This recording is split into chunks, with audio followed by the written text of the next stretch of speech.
présenter quelqu'un pour qui j'ai une immense admiration et une immense amitié.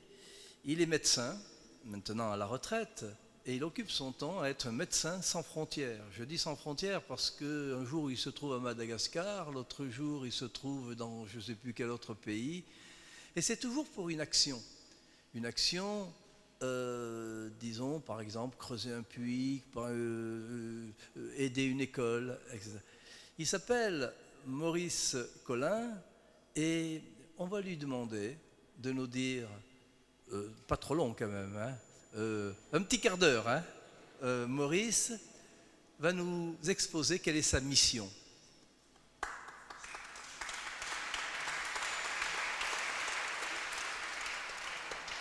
D'abord, c'est un honneur de témoigner avec Jean-Claude.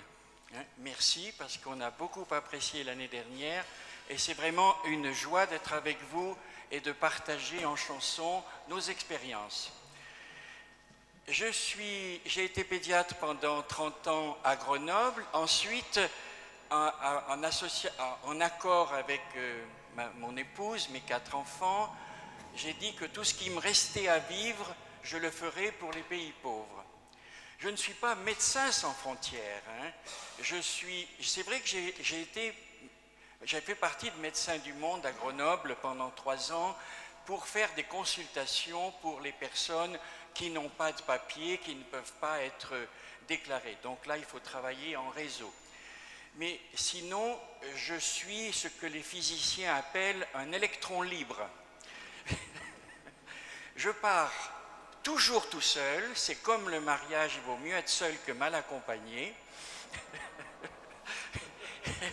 Et je suis libre parce que personne ne me finance. Donc je finance mes voyages et mes séjours sur place à condition qu'un ami, souvent rotarien, m'assure la home hospitalité sur place, si je ne pourrais pas payer l'hôtel. Mais j'ai deux critères quand j'engage une action dans un pays. Il faut que le projet soit porteur d'espoir, qu'il améliore réellement la vie des gens du pays. Et deuxièmement, il faut qu'il réponde non seulement à un besoin, mais surtout à une demande. Et comme dit le père Pedro souvent, à Madagascar, il dit il ne suffit pas d'aider, il faut savoir comment aider. Parce que l'enfer est pavé de bonnes intentions. Et un chef du village dans le Bas-Congo m'a dit « Ce que tu fais pour moi sans moi, c'est contre moi ». Alors je suis allé la première fois à Madagascar. Ce que je voulais dire aussi, c'est qu'il est important d'aller sur place. Si on ne va pas sur place, l'aide aux pays pauvres, c'est l'argent des pauvres des pays riches qui va vers les riches des pays pauvres. Donc il faut aller sur place. Je vais en pratique 3 fois par an, 1 mois et 10 jours dans un pays. Et comme je suis libre, personne ne me paye, je choisis les pays, effectivement. J'ai fait le plus d'actions à Madagascar. Donc on va parler surtout de Madagascar, mais j'ai fait la même chose en République démocratique du Congo, Mali, Niger, Haïti et d'autres pays aussi. Alors, quand je suis allé pour la première fois, je représentais la Fondation Rotary. Je représentais la Fondation Rotary qui a initié l'éradication de la poliomyélite dans le monde en 1985. En 1988, il y avait 380 000 cas de polio dans le monde.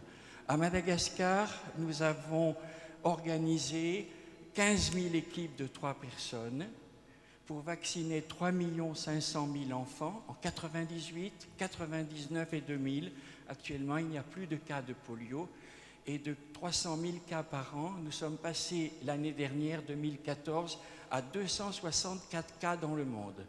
Maintenant, les cas qui résistent, ce sont les cas où il y a la guerre en Afghanistan, Pakistan et le nord du Nigeria pour des histoires de préjugés.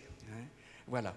Donc, en faisant les vaccinations sur le canal des Pangalan, je me suis rendu compte que les enfants avaient 5 maladies. Infection pulmonaire, infection intestinale, diarrhée, parasitose intestinale, dermatose, gale ou mycose et paludisme. Alors on traite, on a des médicaments génériques Mais pourquoi les enfants sont malades? Pour 2 raisons. Parce qu'ils boivent une eau polluée. 80% des maladies dans les pays pauvres sont causées par une eau polluée. Et deuxièmement, faute d'argent, les gens se contentent, comme à Madagascar, surtout de manger des céréales, du riz. En Afrique, c'est du riz et du manioc. C'est comme si à Grenoble ou à Gou, on ne mangeait que des pommes de terre. Tout le monde comprend que c'est une alimentation carencée. Alors j'agis dans 5 domaines. C'est l'eau et l'assainissement, pour travailler en amont, la correction de la malnutrition, l'alphabétisation des femmes. Comme on disait ce matin, si on veut faire le développement, il faut alphabétiser les femmes, parce que quand je fais des réunions pour la nourriture des nourrissons ou la prévention des maladies sexuellement transmissibles ou du sida, il n'y a jamais un homme. Donc si on veut favoriser le développement, il faut favoriser l'alphabétisation des femmes. Ensuite les arbres, surtout au Sahel, et ensuite la santé. Alors, si vous voulez, je n'ai pas beaucoup de temps, mais je vais montrer quelques photos de Madagascar. Si ça avance, oui. Oups. Voilà, Madagascar, c'est une grande île. Du sud au nord, c'est la distance d'Alger-Lille. Les Malgaches, nos amis malgaches ici, il y a les petites sœurs de la Salette qu'on a beaucoup aidées. Je dois dire que dans les actions que je fais à Madagascar et au Congo, j'aide surtout les congrégations catholiques, donc les lazaristes comme le Père Pedro, les sœurs de la Salette, les petites sœurs de l'Évangile dans les prisons, et les sœurs Jeanne de Lanoux, parce que les autres ne sont pas très catholiques. Alors vous voyez, le peuplement de Madagascar est surtout asiatique. C'est une île asiatique qui parle français près de l'Afrique. On l'appelle l'île rouge parce que la terre est rouge, fertile. Et puis il y avait le régime communiste de Ratsirak.